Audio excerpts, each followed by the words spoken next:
Welcome to the Roll Call Podcast. I am Joe McGuire along with Lucas Balduck, JJ Vargas, and Dylan Oxton. And I was hoping this was going to be our big preview show. Instead, unfortunately, we've got some breaking news. Luke Voigt, who came out of a game on March the 9th, and what Aaron Boone said was not a big deal. Turns out it's a very big deal. And it looks like Mr. Big Chest JJ is probably going to be out after surgery, 3 weeks of no baseball. I'm saying a minimum of 3 months. And that's being conservative, Joe, and this team needs Luke Voigt to be at 100%. This team wants to be where they want to be. And unfortunately, Joe, it seems like it's a regular Yankee season all over again where it comes to the injuries. And Lucas, we usually worry about the players, but it actually started this year with manager Aaron Boone having to get surgery himself. So it just shows you that nobody's safe in this Yankees team, unfortunately. But, we do wish Luke Voigt a healthy recovery, and hopefully we get him back sooner than possible. All right. I mean, it's just the Yankees' luck, right? These past 3 seasons have been absolutely riddled with injuries. Luke Voigt's just like one of the last guys you wanted to go down in this lineup. I mean, he led the MLB in home runs last year. It was a shortened season, but hey, everyone played the same amount of games, and he led the league, so it counts in my book. But I mean, Luke Voigt's so important to this team. Obviously, I talked last season a lot about Brian Cashman kind of finding these diamonds in the rough, and Luke Voigt certainly one of those players that Brian Cashman got for really cheap and has ended up working out really, really well. So I just think that this is horrible news for the Yankees. We'll see.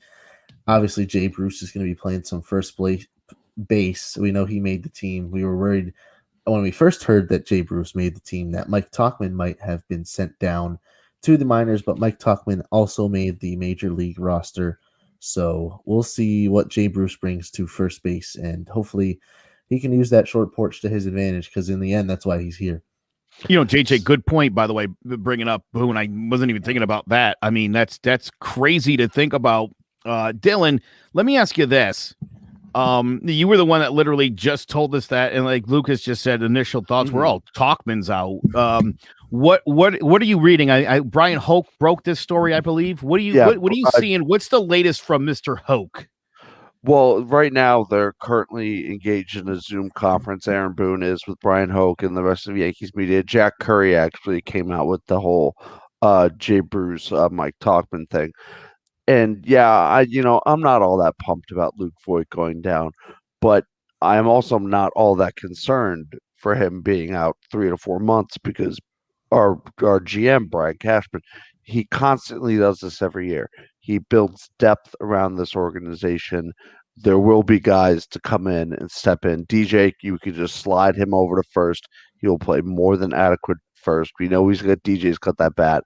And then, we could throw in Tyler Wade at second, or, have Mike Tauchman come, because Mike Tauchman can play outfield and he can play a solid infield. So it's the beginning of the year. Yeah, you're not that pumped to have the guy that was leading the league in home runs go down before the season starts, but I'm not too concerned about it. And I will say this, Lucas, I'd rather have Jay Blazer be first baseman than Greg Bird. So Oh boy, Greg Bird. What a guy. Yeah, no kidding. Look, I think subbing Jay Bruce in for Luke Voigt, again, the idea that you could play, DJ over at first and let Wade play second, or, the potential does exist where maybe Glaber ends up back at second. Maybe the Yankees go a different direction at shortstop, depending. So certainly something you can't put past Brian Cashman doing. And I'll tell you, I think just from a psychological standpoint, though, camp started. Obviously, we knew Severino was going to be out. Zach Britton, who, by the way, says he won't talk about Domingo German anymore this year, obviously is also out. Now Luke Voigt. I think the important thing is that Aaron Judge, Giancarlo Stanton, and Aaron Hicks, all three JJ, at the same time since we started doing this show, are all healthy. I don't Yeah. know if that's ever been a thing before. No, I don't think it has. And like You you said, better. to have all these guys injured early is like a rhetorical kick in the groin, because you always want to go in as a Yankee fan optimistic, like, yeah, maybe this is the one season where we're not riddled with injuries, Lucas. And boom, before even opening day, some of your big names are already down. And it's very Uh, unfortunate for us. I was gonna say after what Joe just said, JJ, you better knock on that wood behind you. So because you never know. I wrote an article the other day for Clovercrest, and I mentioned that one of the keys to the Yankees having a successful season is Aaron Judge has got to play a lot of games, and I think I had mentioned I'd prefer him to play 140, which would be fantastic. He played 155 back in that 2017 runner-up MVP, but we won't talk about that season that he had. You know how impactful Judge can be given a full season. He hit 50 Well, plus home runs. Lucas, not to cut you off, but are No, you no, man. suggesting that the Yankees do a load management thing with Aaron Judge the way the Spurs did with like Tim Duncan? Well, not necessarily load management. I guess every once in a while you got to give a guy a day off, but something must be going on where they're not conditioning properly. I think just keeping Aaron, nice and I know we talked last year. It's like the guys aren't stretching out there before they go and play. Just keeping them nice and conditioned. Doing some just basic conditioning work on off days. And obviously, I mentioned some injuries are out of the control of both the team and the players. Like I believe a couple seasons ago, Aaron missed a big chunk of time because he got hit on the wrist with a pitch. And, that's nobody's fault but the pitcher who can't control his damn slider. So, Yeah. I mean, health is the utmost importance for the Yankees this season. And it's sad to see that they're off to a kind of a shaky start in that sense. Yeah, well, the good thing is, if there's a good thing to be had in all this, is this spring, the Yankees pitching has been phenomenal. By most accounts, I mean, I think it would be fair to say that Garrett Cole, who's looked pretty good, has been the worst of the starters. And his ERA, I think, is like a 3.86. Domingo German has clearly earned his way back onto this baseball team. Deivi Garcia, who I completely overspent for in my fantasy draft, has been bumped down to AAA. Do expect to see, though, Davey will be back at some point this season when obviously there's a need. And you have to assume, look, Kluber and Italian and Cole and Montgomery, this is a pretty good lineup. You always, and again, I think it's the Yankees over 162 games. You always got to figure that there's going to be. I remember when the Yankees signed Jules Charcine, the last show we did in the offseason, I said, I bet you that guy's going to make 5 or 6 starts just because of injuries. Now you're looking at this rotation, though, guys, and you're looking at the depth in this rotation. And, oh, my God, Luis Severino will be back around June or July. This is a really good problem for the Yankees to have. Dylan was just talking about depth. I mean, if you're looking at this rotation now, JJ, this might be the deepest and best rotation in baseball. Yeah, no, I agree, Joe. And like you said, it's definitely a good problem. And it's definitely a problem because eventually when you can only have 5 guys starting, so that means someone's going to be the odd man out. And you know me, I'm a big Deivi fan ever since his first appearance on the majors. Like I said, I really loved his composure, his demeanor on the field. He just looked like a seasoned pro from the first pitch he ever threw. So just like you, I was very upset to see him sent down. But like I said, it's an embarrassment of riches that the Yankees have. And it sucks, but when you have a good problem like that, it's good to have. Dylan. My favorite thing about this Yankees rotation is that if all things go right, considering all things, the ceiling for them is so high. If Corey Kluber comes back, and I don't need him to be, a Cy Young Corey Kluber, but just a solid pitcher, and if Jameson Taillon can reach his potential that he with this second round pick that he was taken with the Pirates years ago, that's a top 3 that a lot of teams don't have in the league, with the exception of maybe the Padres or the Dodgers. And then around, I think, trade deadline is when we should be getting Severino back. So that'll be like making a trade without actually having to make a trade. Because on the other hand, I don't trust Brian Cashman to get us an arm come trade deadline. Because I can't remember the last time he's actually gotten us a good arm. It's funny you say that, Dylan. I heard you say that the other day. You were mentioning that, and I thought he's brought in some good arms like Roger Clemens, David Wells, and then I thought that was a long time ago. That was a very long time ago. CC Sabathia, even that was like 11 years ago. Joe, I didn't have facial hair back then. Yeah. Yeah, it has been a really long time since Cash hit the jackpot on one of these moves. So, yeah. Dylan, initially when you said it the other day, I was going to start an argument with you, and then I thought about it, and I'm like, he's right. Sonny Gray is a big... Yeah, but, here's the thing. Look, you can't blame Sonny Gray's failure on Brian Cashman. No, but because look, let's be honest. Look, right. He was the right guy to get. He was under club control. It was a really good trade for a really good pitcher. Just couldn't get it done in New York. You're probably too young to remember the name Eddie Whitson. Eddie Whitson was a guy the Yankees got in 85 from the Padres. He'd been an all-star in 84. Got to New York. Just couldn't do it. This guy struggled like nobody's business. Billy Martin was the manager, and they sort of had it out. It didn't go really well, and then they eventually ended up trading Eddie Whitson back to the Padres, where he went on to have more success. This was just an example of one of those guys, the bright lights in the big city of NYC just overwhelmed him too much. I mean, we know how good Sonny Gray is, why Sonny Gray couldn't get the job done when he was in New York. I mean, is this a coaching situation? Is there more to it than that? Would be the question. I don't think so. But you have to ask yourself, right? Because what did Sonny say when he left the Yankees? We talking about they're trying to make him throw more pitches. He threw Larry Rothschild right under the bus, which I thought was a great idea because I was never a big Larry Rothschild fan at all. What he was saying was he's more of a fastball curveball guy, going up at the fastball, down with the curveball, and they wanted him going more east-west sinker slider, and he was straight up like this is not the way I throw.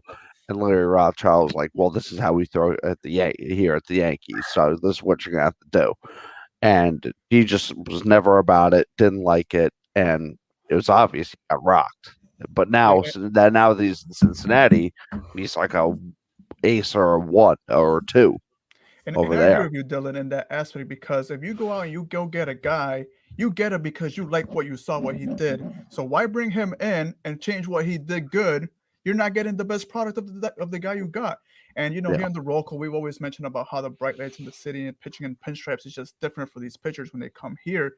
And that's what made me so relieved about seeing Garrett Cole continue his dominance in the major leagues, because I'm a big Garrett Cole fan, but part of me knows the stigma of what it is to pitch in New York. So I was a little worried, like, what if we don't get Houston Astros Garrett Cole? What if we get the shell of the guy that we all loved and were excited to get? So I think I can speak for all of us when we say we're all relieved that he continued his dominance as one of the aces in the league in New York.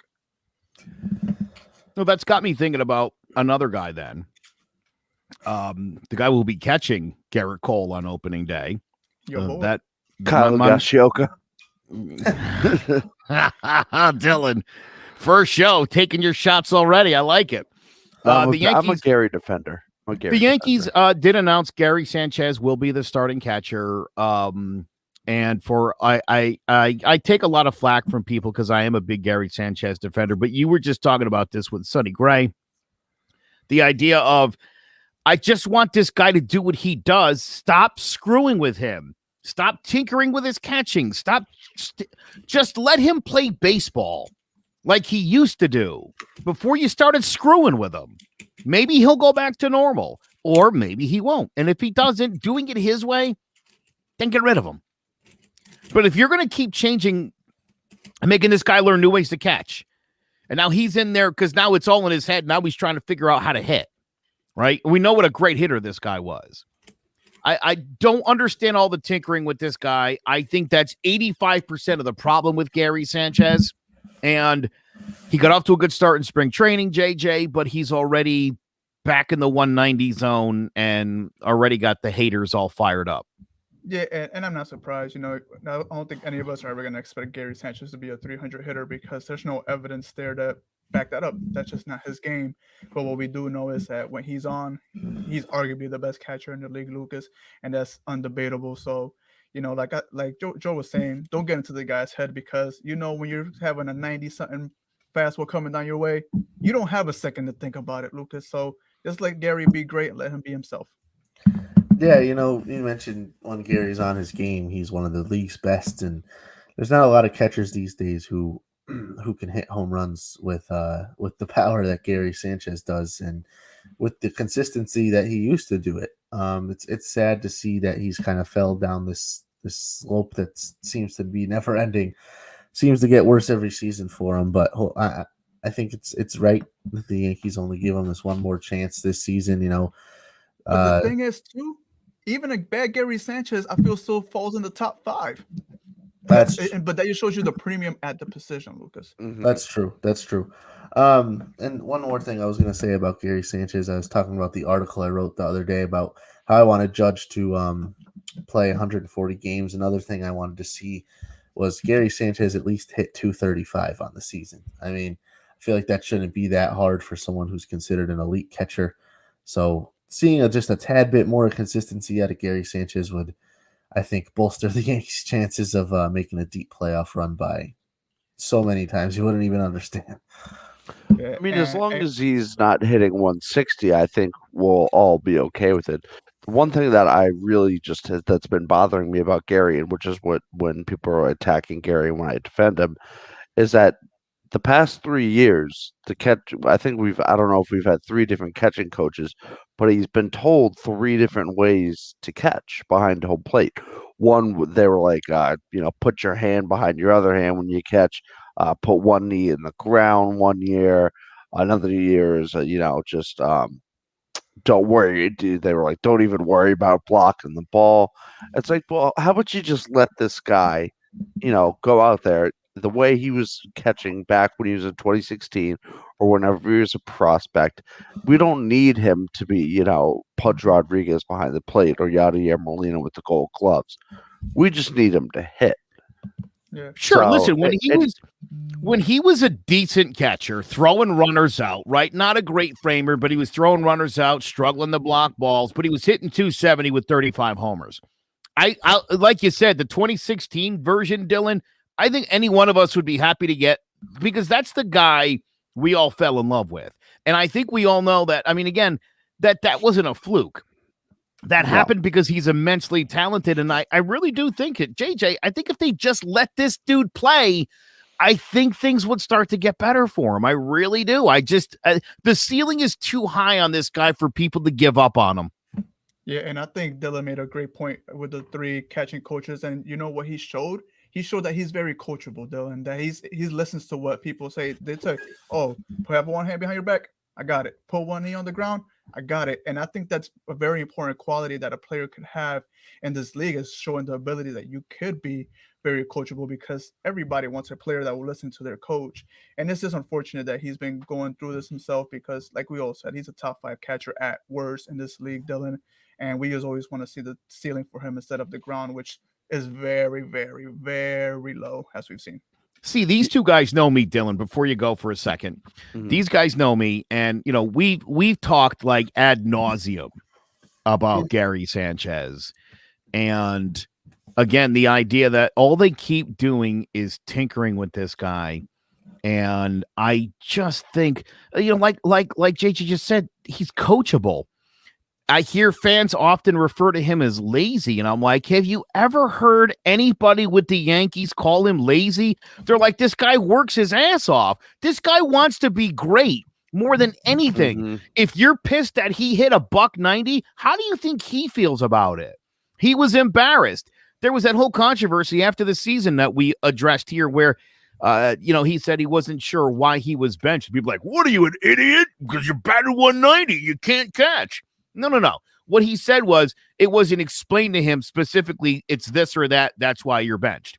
And as Aaron Boone said, it wasn't like a plan. It was going to go with Kyle tonight. We're going to go with Kyle again. And then next thing you know, the series was over and he'd only used Gary the once. It wasn't anything by design. It was never anything planned. For anybody who thinks, by the way, that Kyle Higashioka should be the Yankees starter, you're an idiot. You don't know anything about baseball. That guy, not for nothing, over a 162-game season, if Gary was the backup and he was the starter, you would want that guy's head.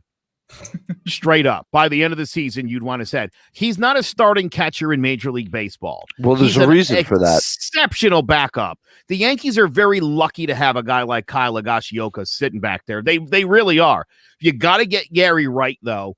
And I think a big part of that is, look, if Higashioka ends up catching Cole and he gets that day off, that's fine.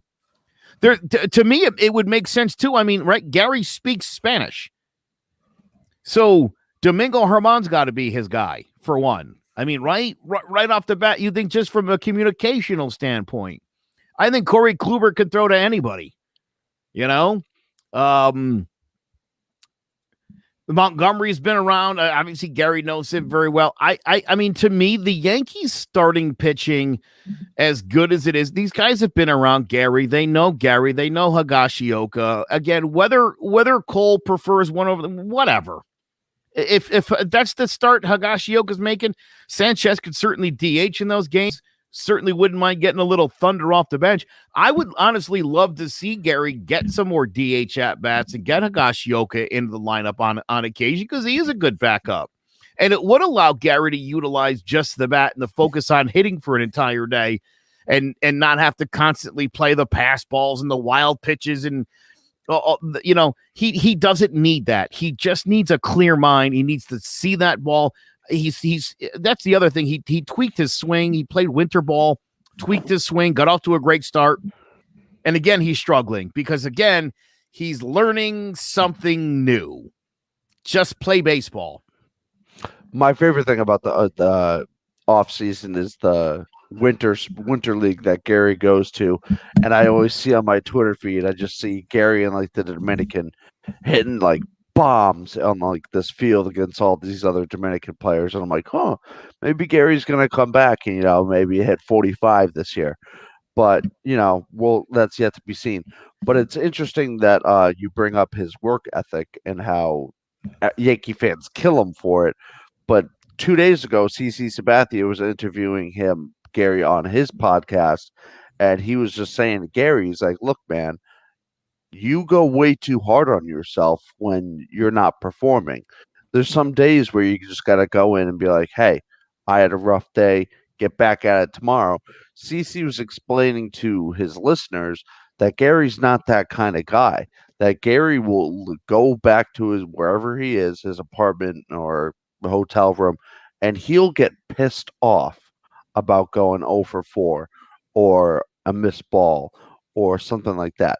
So the argument that Gary Sanchez is lazy, I don't buy it at all. I don't buy it either. And I had this argument with this guy where this guy was telling me, he doesn't run fast enough. The man is 6'4", 6'5", 250. What you expecting to run a 4.4? Come on. He's on he's on his knees the whole game. He's I mean, when was the last time you saw like a speedy catcher? Not for nothing. I popped out a stat last year. Do you know that he goes first to third on singles to right at a 10% higher clip than the rest of baseball does? Just as a base runner, Gary Sanchez knows what he's doing. He's always hustling. And again, whenever I see somebody in the Facebook comments call Gary lazy, I go, that's a lazy take by you. You're putting no thought into that at all. If you think Gary Sanchez is lazy, then you haven't diagnosed the problem. Well, you know what it is, Joe, is that Gary has become the easiest target on the Yankees team. Well, I'll take you one step further. I've said this before. I just had a conversation with somebody the other day. Never hear a white player get called lazy. Never happens. It's only Hispanics and it's only blacks and it's probably some weird perception of we think these guys are just naturally talented. So if they don't look like they're busting their ass and they struggle, it's because they're lazy. Oh, And yeah, Dominican, I think that's not only a stupid thought, it's a racist thought, and there's no place for it in baseball. No, not at all. And I definitely think not to knock Gary, because it's not his fault that he doesn't speak fluent English, but I think that goes against him, but it shouldn't, which is just absolutely ridiculous. Right. Here's the thing. He does speak English. Yeah, he does. He's got to communicate with the teammates. guys. Yeah. He doesn't want to go on TV and talk in English. And I know there's plenty of guys, not only just Spanish speaking guys, but guys who speak other languages who they're like, I know English. Even Matsui really knew English pretty well, but thought him saying it on TV, he would look dumb. It wouldn't be as smooth. And so, like, I'm in the translator and we'll just do it like this. So again, it's not like there's not a communication problem between Gary Sanchez and the pitching, right? And it's not a lazy problem that we're having here. His teammates and his coaches say he's a really hardworking guy. So what is the problem? I think that's probably been the Yankees' biggest failure is we just don't really know. Is it psychological? Could they get him? Could they bring somebody in to sit with this guy and like talk to him? Because I don't think any of this is physical. Let me ask you this, Joe. You think it's the analytical nerds that have a playing part of this? Yes.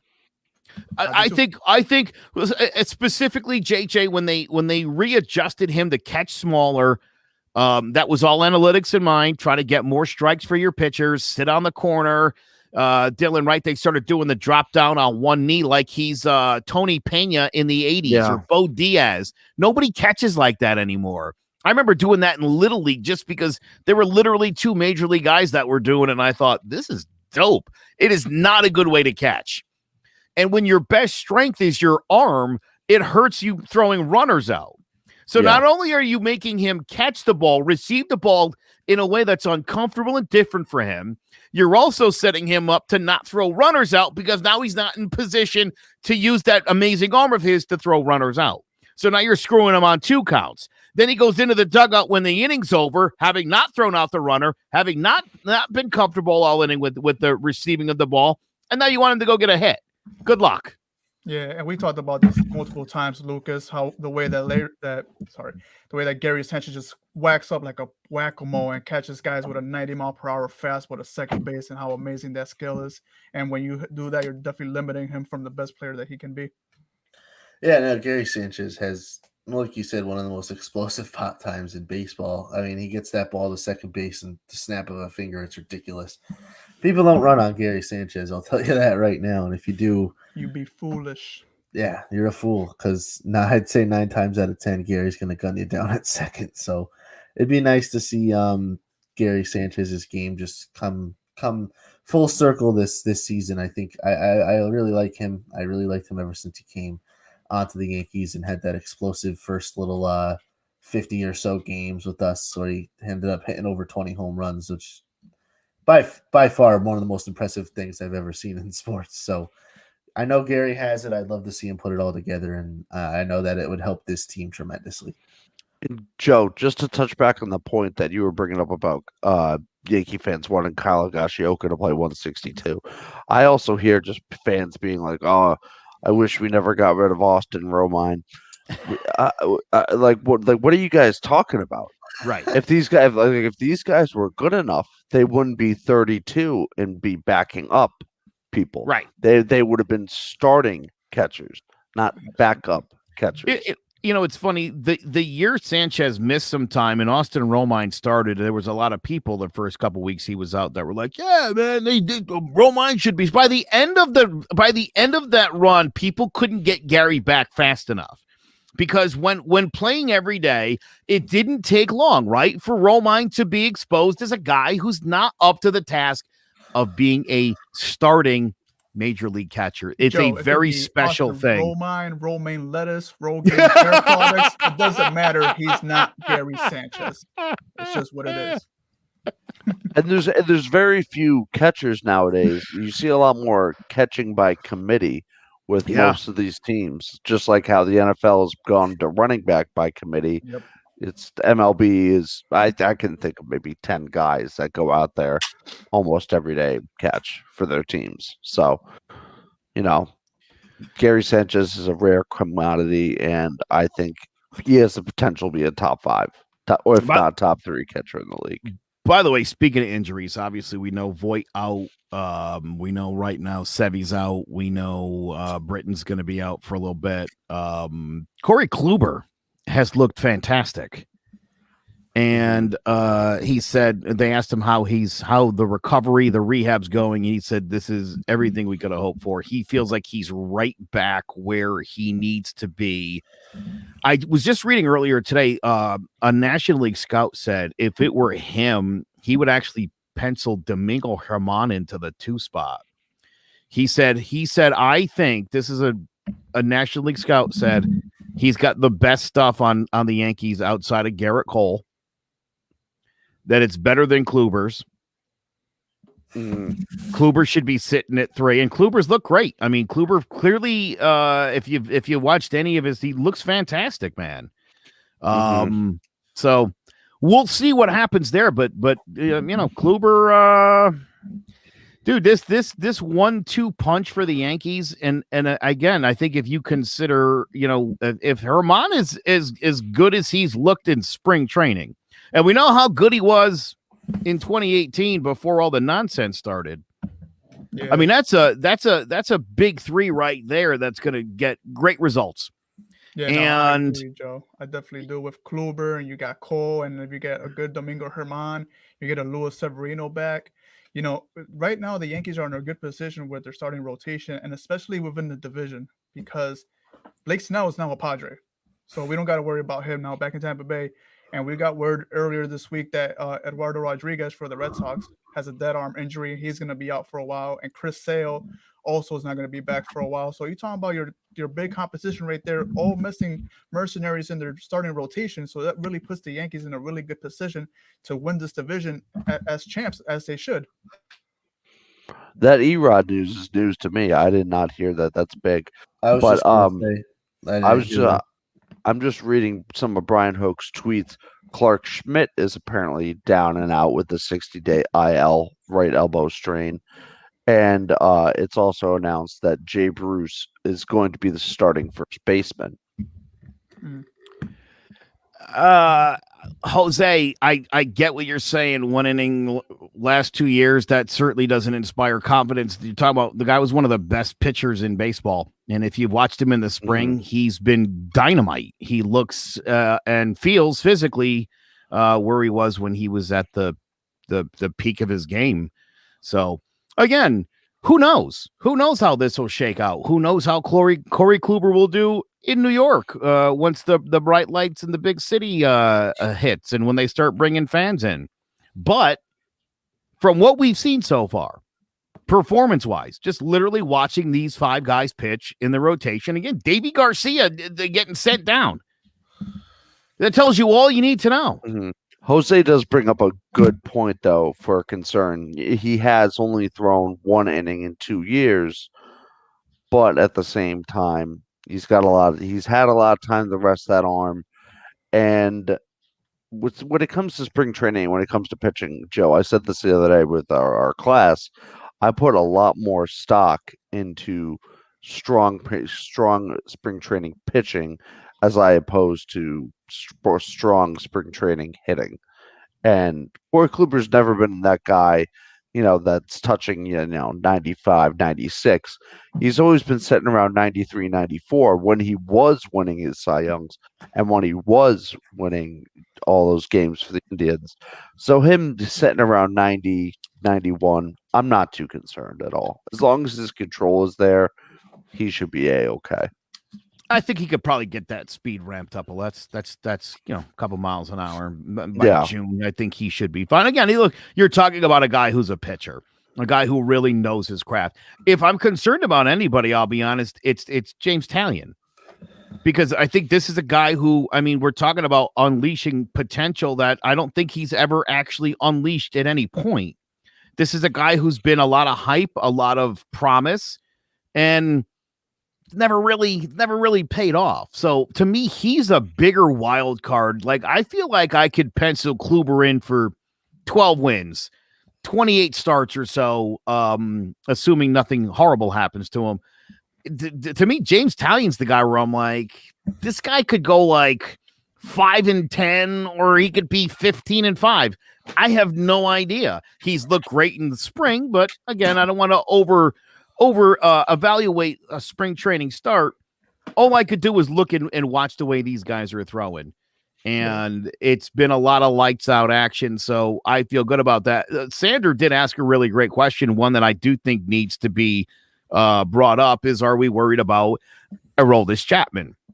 And my answer to this is, we're always worried about everybody. And look, I've written articles about this. I'd like to bring this up from time to time, but the Mariano Rivera effect, this idea that your closer has to be perfect, it just doesn't jive with the way the game of baseball is played.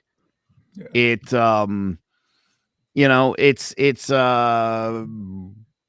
just doesn't jive. It really doesn't. Reminds me of, Joe? It reminds me of how Steph Curry shoots 40% from 3, and now everybody's expected to touch that mark. Everybody ain't Steph Curry. You can't shoot 40%. So everybody is in Mariano Rivera. You're not going to get that excellence at the closer position that you would expect after having so many years of that standard. And, to answer the question personally about Chapman, I'm not worried about Chapman until the playoffs come, because I feel like we always get a great regular season Chapman, and it's really come playoff time and those 8th and 9th innings where Dylan, we really just got to keep an eye on him, because we don't know if he's going to get a little too erratic and maybe blow the game for us. And one thing I think that it's unfair for Chapman is that Yankee fans knock him for, not getting the job done in the playoffs. Yeah, those 2 home runs, they're killer. They're absolutely killer.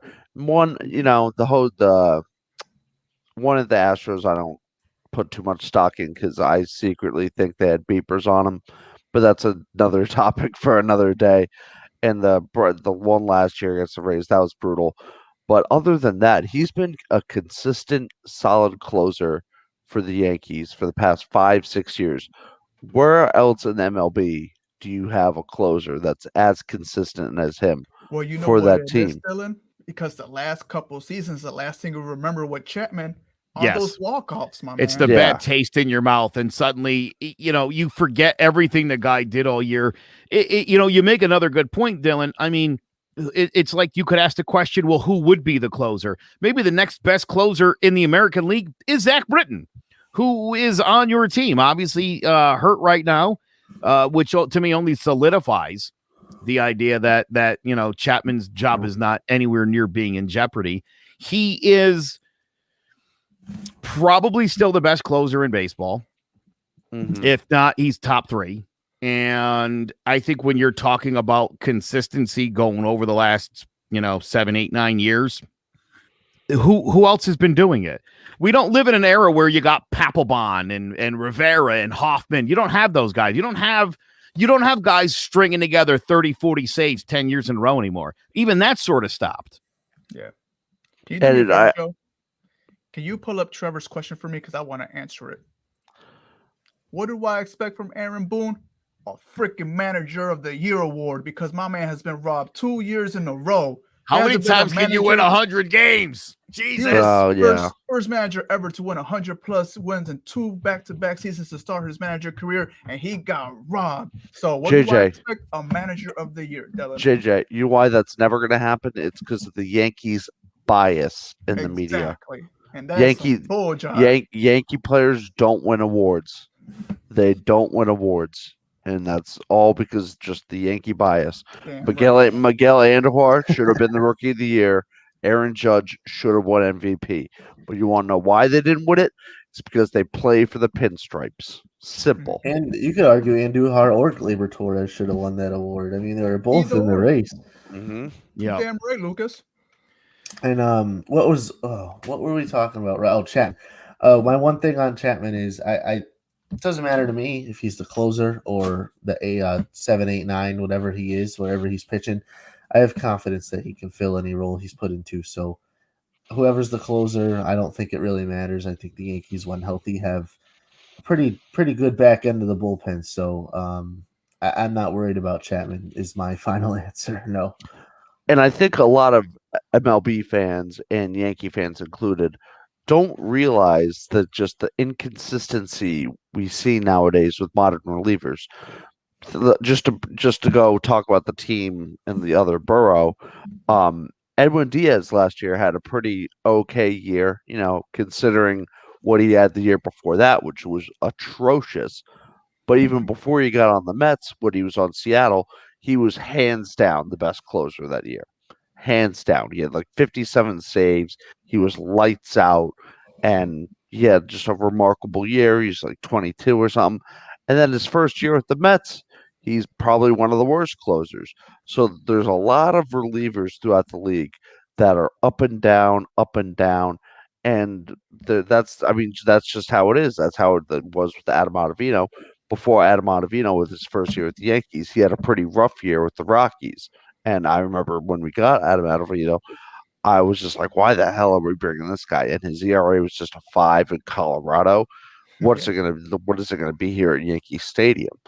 And turns out his first year, he was pretty solid. So the Yankees have been blessed with solid bullpen for quite some time now. I'm not worried about the bullpen or Aroldis Chapman. I mean, I firmly expect Aaron Boone to bring home a championship this year. I think that's the ultimate goal. And hopefully he should get that Manager of the Year trophy, assuming he does it. I think he's got a really good team. He's got a lot of depth. Aaron Boone does tend to make some silly moves here and there. I think this Yankee team is good enough. And as JJ also pointed out earlier, Tampa Bay's not as good. Toronto's not as good. Boston's not as good. Baltimore's better than they were last year, but that still is bad. Toronto did add some pieces, though. They did, but I think they just lost a pitcher. And apparently Vladimir Guerrero Jr. is too fat to play third.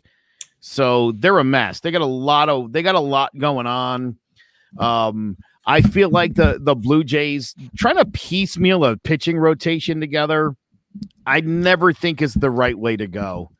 Unless you're putting, you're putting elite pitchers together in a rotation. Otherwise, that rotation that they've put together to me is like a bunch of threes. Yeah, Mm-hmm. no, Yeah. I agree. Joe. It's a bunch of threes, and you're masquerading. You're masquerading at least two of them as ones and twos. And I'm telling you, in the long run, as good as that offense is going to be in Toronto, and getting Springer's just going to make it better, I still think the pitching is just not good enough to win in the American League East. Again, Tampa, big step back. No Blake Snell, although not like he had much success against the Yankees, but that does make them not as good a team as it was last year, plain and simple. That's a lot of openers to have to throw at your team in order to make up for losing Blake Snell. So to me, this is a very winnable division for the Yankees. Mm-hmm. Health is number one, the most important thing. I think, again, you have so much depth in the rotation, and the bullpen shouldn't be an issue. You've got depth in the outfield. You've got depth in the infield.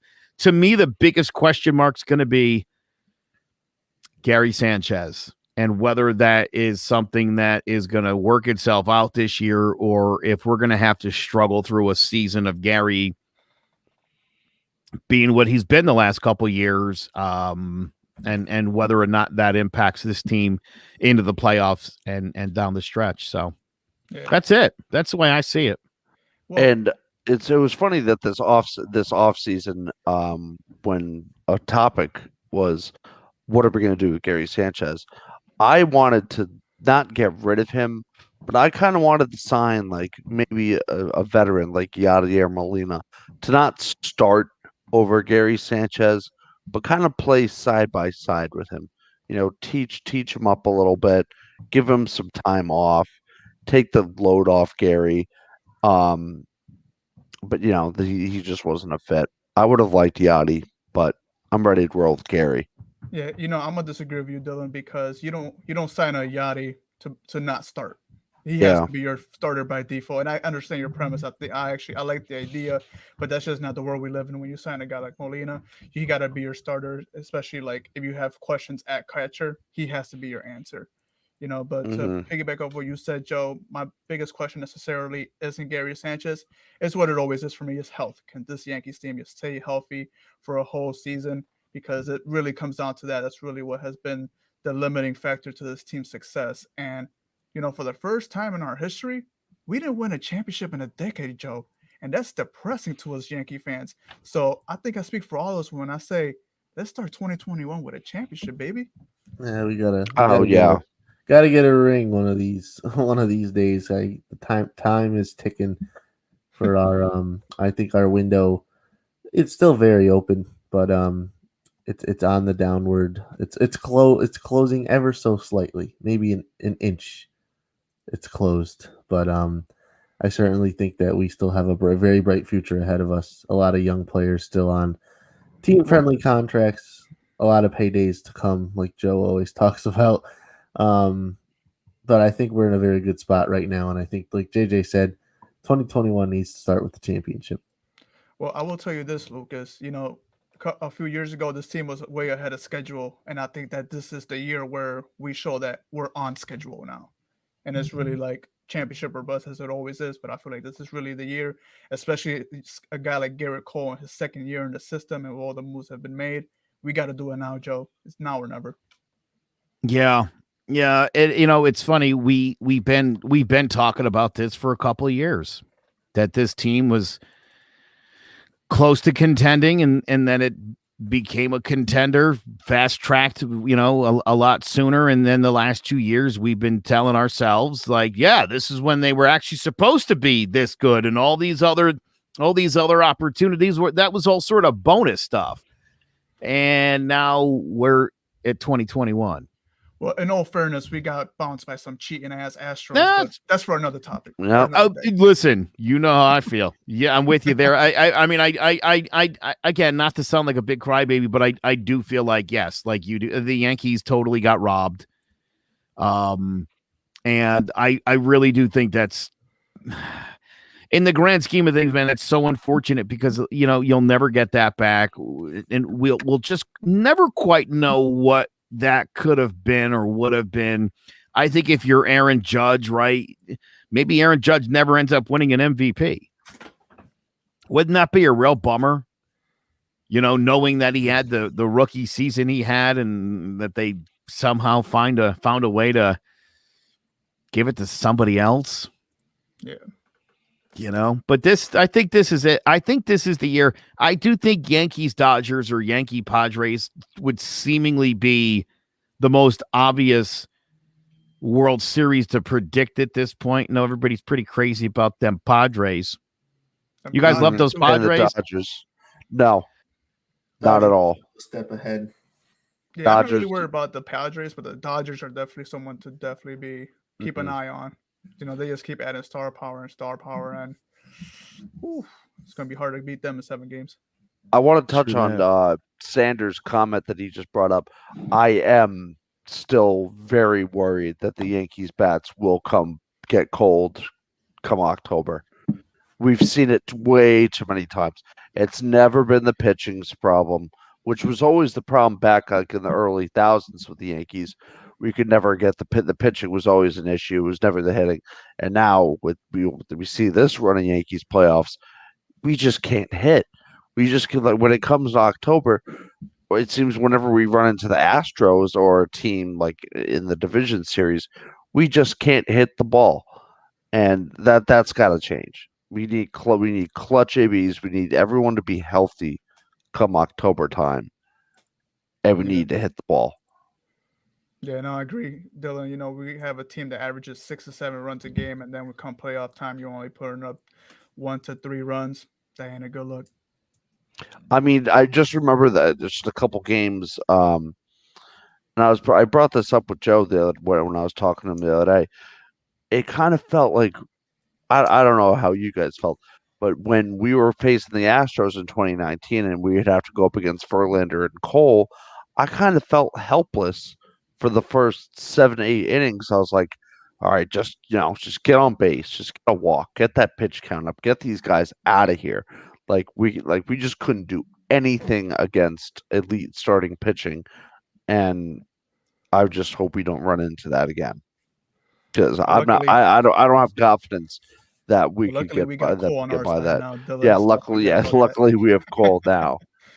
I think the only chance we have of running into a situation like that again is the Dodgers in the World Series, and hopefully by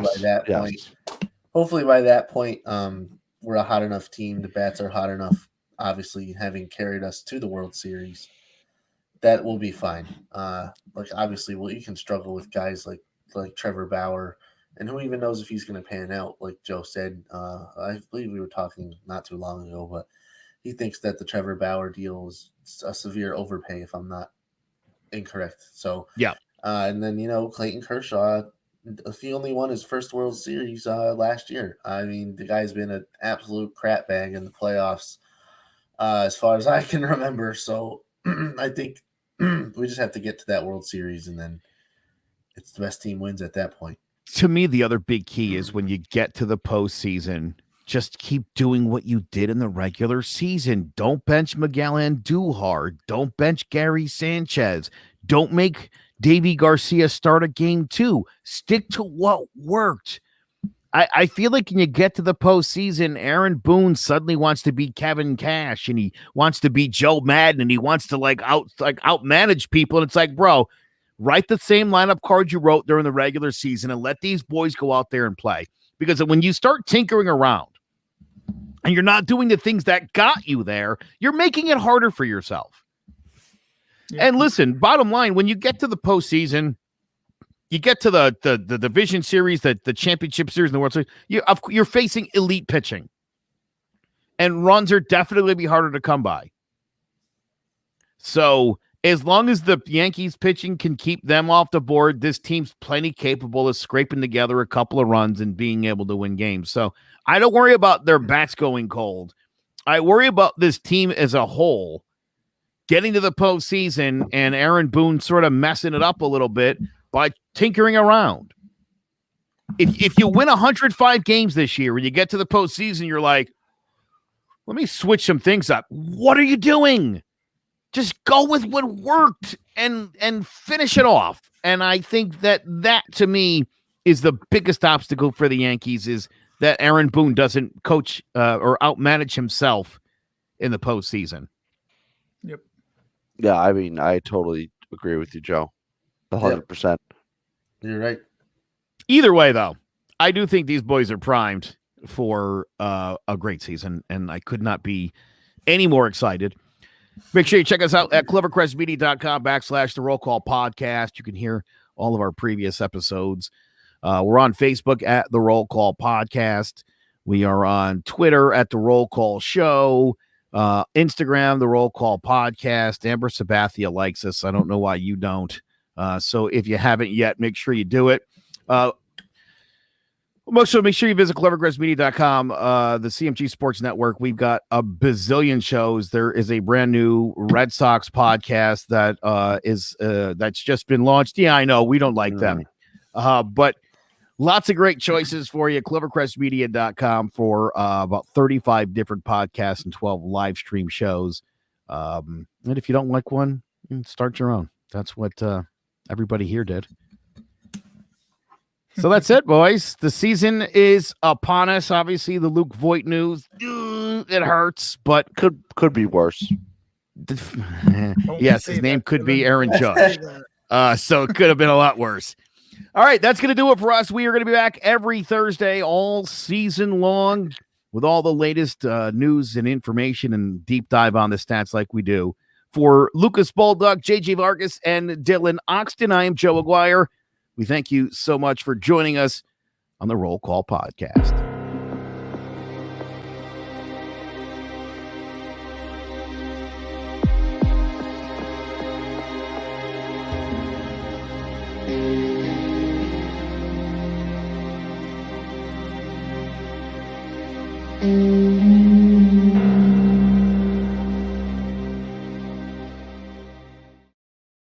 Can I get a roll call?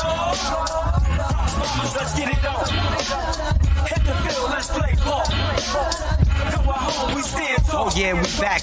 yeah, we back. 2020 division, Yanks back on the train track. Had to let the chances go, but we welcome it, Garrett Cole. Judge back with the guy, we're bringing Giancarlo up on these corners. Look at the information they gonna K-back awesome. Boy in the shell, they on the corners with Torres and LeManuel. Seeing Chesto play too. Severino in rotation, packs to throwing K's too. Fully loaded, we got the air leads wide open. One game at a time, we stay focused. Bronx Bombers on a mission. World Series chasing, taking the division. No time for wasting. Again, first placing.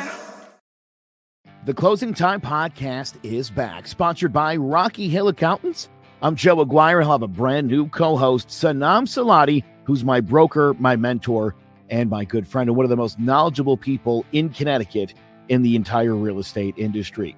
We're going to be talking about the latest goings-on. We'll keep you up to date on the market, and we're going to bring on some really great guests all throughout this season, people in all different fields in the industry, like accountants, home inspectors, mortgage reps, and so much more, just to give you a better understanding of the Connecticut real estate market. We're so excited for a brand new season of the Closing Time Podcast, part of the CMG Podcast Network. It's sponsored by Rocky Hill Accountants. Go see Heidi and Glenn Parchman to file your taxes for bookkeeping, business advice, real estate investments, or whatever your accounting needs are, including cryptocurrency. Just visit RockyHillAccountants.com. We'll see you all season long on the Closing Time Podcast. Clovercrest Media Group presents a CMG podcast. Keys to the City. Keys to the city, baby. When you see us, so you know. Crossed up by Kobe, little floater to Shaq, and then Shaq goes like this, and the rest is history. Pay attention. Don't tell me what to do, Devil Woman. Speaking of those Lakers, but I hold on, stun. But I didn't make my. I didn't make my. I said Denver's gonna win. Yeah, you did. You said that. There's no other show like that. Clovercrest is doing great things right now. Streaming everywhere.